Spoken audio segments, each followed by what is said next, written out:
The moment photos of Camilla's luxury yacht trip reportedly surfaced, many people expected another wave of dramatic tabloid headlines.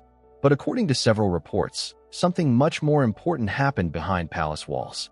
Instead of rushing to release a carefully written public statement, Prince William is said to have quietly arranged a private meeting at his residence. Reports claim he arrived carrying a thick folder filled with financial records, shipping documents, and port logs. Rather than focusing on public relations, he reportedly wanted answers. He wanted to know who approved the trip, who knew about it beforehand, and why it happened in the first place. That is the part of this story that stands out the most. The yacht itself is not the biggest issue. The real question is why William reportedly believed the situation was serious enough to begin what some palace insiders have described as a detailed internal review. If even part of these reports is true, this could be more than another royal controversy. It may be a sign that a quiet shift in leadership has been taking place behind the scenes for quite some time. The yacht involved is reportedly named Esperanza 3. It is said to be registered in Malta, owned through a holding company in Luxembourg, and connected to a Swiss-based financier. While this kind of ownership is common among expensive superyachts, it also makes it difficult to clearly identify who controls the vessel. Wealthy owners often use these business structures for financial and legal reasons. However, when a senior member of the royal family accepts hospitality connected to an asset with such a complicated ownership trail, it naturally raises questions about transparency and public perception. Even if nothing inappropriate happened during the trip, the appearance of the situation is enough to attract attention. According to several reports, Prince William had already been encouraging stricter internal rules for more than a year. He reportedly wanted senior royals to avoid accepting gifts, luxury travel, or invitations that might create the impression of special treatment or hidden influence. If those reports are accurate, then this holiday was more than just an expensive vacation. It may have gone against the standards William had been trying to establish. The timeline also makes the story more interesting. The trip reportedly took place in early July 2026. During that same period, William and Catherine were carrying out official engagements across the United Kingdom. They were visiting children's charities, meeting military veterans, and attending public events that reflected the royal family's commitment to service. While they focused on public duties, Camilla was reportedly spending time on a luxury yacht in the French Riviera, creating a striking contrast. Reports also claim that William learned about the trip before any photographs appeared in the media. Someone familiar with the situation allegedly contacted Kensington Palace directly, believing the future king needed to know before the story became public. If that account is correct, then this was not simply a media leak. It was an internal warning from someone who thought the matter deserved immediate attention. Another surprising detail involves the way investigators reportedly identified the yacht. According to these accounts, they matched a routine maritime registration record with a social media photo that had briefly appeared online before being deleted. That small clue reportedly allowed them to confirm the vessel's identity and location. It may seem like a minor detail, but it was reportedly the first piece of evidence that helped connect everything together and push the story into the spotlight. According to the reports, the entire story began with something surprisingly ordinary: a legal document and a social media photo that someone quickly deleted. On their own, neither seemed important. But together, they reportedly became the starting point of a much larger investigation. It almost feels ironic. If someone wanted to enjoy a private holiday without attracting attention, choosing a yacht that appears in a publicly searchable maritime database was probably not the best decision. Once reporters identified the vessel, the rest of the information became much easier to uncover. After confirming the yacht's identity, journalists reportedly started working backward. They checked port records to see where the yacht had traveled. They looked into passenger information, examined ownership records, and investigated the companies connected to the vessel. They also began asking whether any of the people involved had links to royal charities, official patronages, or other organizations connected to the royal family. According to several reports, that careful investigation uncovered details that raised even more questions than the original photographs. The biggest issue was not simply that Camilla had taken a private holiday. Senior members of the royal family have private vacations from time to time, and that is generally accepted. The real concern was whether this particular trip should have appeared in the royal family's transparency records. Reports claim that palace rules require certain gifts, hospitality, and expensive benefits to be officially declared. If those rules were followed, many people wondered why this trip was reportedly missing from the public records. That question created a difficult situation. If the holiday was completely private and followed palace guidelines, why wasn't it listed? On the other hand, if it was left out because someone believed it did not need to be reported, who made that decision? Some commentators believe that declaring the trip might have attracted unwanted attention because of the yacht's ownership and its business connections. Whether that is true or not, the lack of clear answers only encouraged more public discussion. The reports became even more interesting when journalists uncovered claims about an earlier visit. According to several sources, Camilla had reportedly stayed on the same yacht years earlier, possibly in 2023. That trip also allegedly failed to appear in official transparency records. Palace staff were said to have discussed it privately at the time, but no formal disclosure was ever released. If those reports are accurate, this was no longer about one isolated event. Instead, it suggested a repeated pattern involving the same yacht and the same host. That possibility may help explain why Prince William reportedly reacted so strongly. According to palace insiders, he was not upset over one single decision. Instead, he believed there was a larger problem involving internal procedures and accountability. If similar situations had happened before without proper reporting, then the issue was no longer about one holiday. It became a question of whether palace rules were being applied equally to everyone.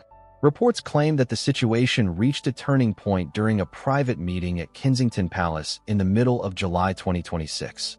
Interestingly, William reportedly chose to hold the meeting at his own official residence instead of Buckingham Palace. Many royal observers believe that decision carried symbolic meaning, suggesting that he wanted to personally oversee the discussion.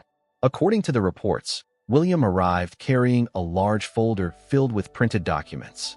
The file reportedly included financial records, port entry logs, lobbying disclosures, and information about the earlier yacht trip. This was not described as an informal conversation or a routine briefing. Instead, it appeared to be a carefully prepared review supported by documents and evidence. William reportedly wanted clear explanations about who knew of the earlier trip, why it had never been fully reported, and exactly what information had been shared with King Charles. The reported responses were equally surprising. One palace official allegedly admitted that concerns had been raised internally, but could not explain why they had not reached senior leadership. Another reportedly stated that King Charles had only been given a brief summary of Camilla's travel plans. According to these accounts, he was never informed about the yacht owner's identity, possible lobbying connections, or financial relationships linked to the vessel. If those reports are accurate, William reportedly concluded that the problem was much larger than one person's decision. He believed the palace's internal reporting process had failed. In his view, the system had filtered out the most sensitive information before it ever reached the king. That raised serious concerns about how important issues were being handled behind the scenes. William reportedly responded by presenting 3 specific requests. First, he wanted a full written disclosure covering both yacht trips to be submitted within 7 days. Second, he reportedly called for a detailed review of Camilla's charitable patronages to identify any possible connections with outside donors or organizations. Finally, he requested that all contact between Camilla's household and the yacht's owner be suspended while the matter was being reviewed. That final request stood out because it was not simply asking for more information. It was immediate action designed to prevent any further complications while questions were being examined. According to the reports, Camilla strongly denied any intention to mislead anyone. King Charles reportedly argued that launching a formal investigation would only create more headlines and extend the controversy. It is easy to understand both positions. Charles appeared focused on limiting damage to the monarchy's public image, while William reportedly believed that protecting the institution required complete transparency. When Camilla's office later submitted what was described as an incomplete disclosure, William's team reportedly rejected it, turning what had been a private disagreement into a much more visible conflict within palace circles. According to media reports and commentary, the disagreement between the offices of the future king and the queen consort became one of the most talked about parts of this story. If those reports are accurate, it suggests more than a simple difference of opinion. Some royal commentators believe it reflects a wider discussion about how the monarchy should operate in the future. However, it is important to remember that many of these claims have not been officially confirmed by Buckingham Palace. The reported focus soon shifted away from the holiday itself and toward the ownership of the yacht. Reports claim the vessel was held through a complicated network of overseas companies, making it difficult to identify who ultimately controlled or funded it. While this type of ownership structure is common in the world of luxury yachts, it naturally attracted attention because a senior member of the royal family was reportedly connected to the trip. Some news reports also mentioned that one director linked to the company had previously appeared in a UK parliamentary report discussing foreign influence and property-related matters. It is important to be clear about what that means. The parliamentary report did not accuse the individual of committing a crime, and there has been no official finding of wrongdoing. Even so, commentators argued that the connection added another layer to the story because the same business network was reportedly linked to charitable projects and heritage organizations that had relationships with the monarchy. Whether those links were significant or simply coincidental remains unclear. However, public institutions often face close scrutiny, especially when they rely on trust and accountability. Even if every relationship followed the rules, overlapping business interests, charitable work, and private hospitality can create questions in the public's mind. In situations like this, perception can sometimes become almost as important as reality. Some commentators used Australia's strict food import system as an example to explain why transparency matters. Every food product entering Australia must pass inspections, even if it has already been approved somewhere else. If it does not meet Australian standards, it can be rejected or destroyed. The lesson is simple. Businesses must understand the rules before sending products into another country. Supporters of this comparison argued that public life works in a similar way. Before accepting expensive hospitality or valuable gifts, public figures are expected to check whether those benefits should be declared under official transparency rules. If that process is overlooked, questions may appear later, even when no rules were intentionally broken. According to media reports, the situation was followed by several noticeable changes inside palace operations. Commentators claimed that Camilla's public schedule appeared lighter than before, and that some solo engagements were reassigned to other working royals. Reports also suggested that her private office underwent internal changes and that Catherine, Princess of Wales, gradually took on a larger number of high-profile responsibilities.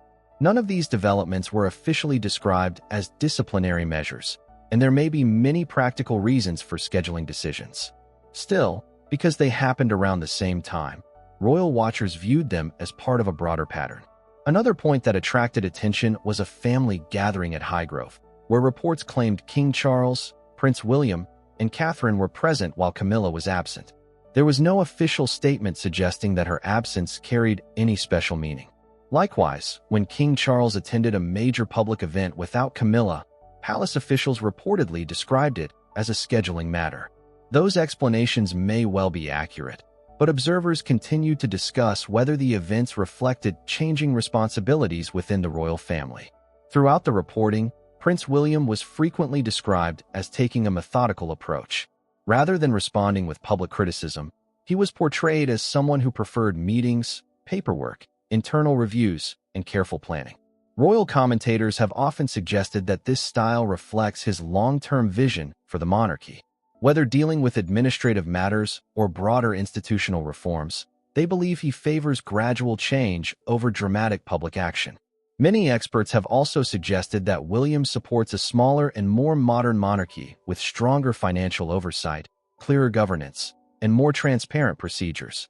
Some believe those views were shaped by past events that demonstrated how secrecy and poor communication can damage public confidence.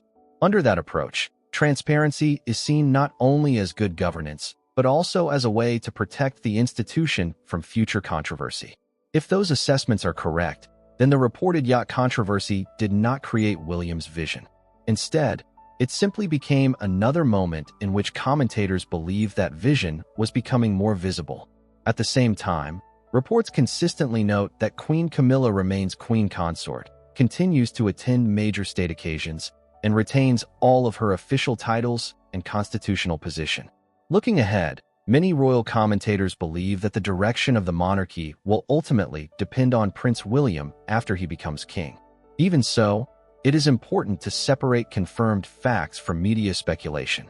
Buckingham Palace has not confirmed the reported Kensington Palace meeting, the alleged internal demands, or the claimed restructuring of Camilla's office. Much of the discussion comes from unnamed sources and media analysis rather than official statements. For that reason, the story should be viewed with appropriate caution. While the reports have generated significant public interest, many important details remain unverified.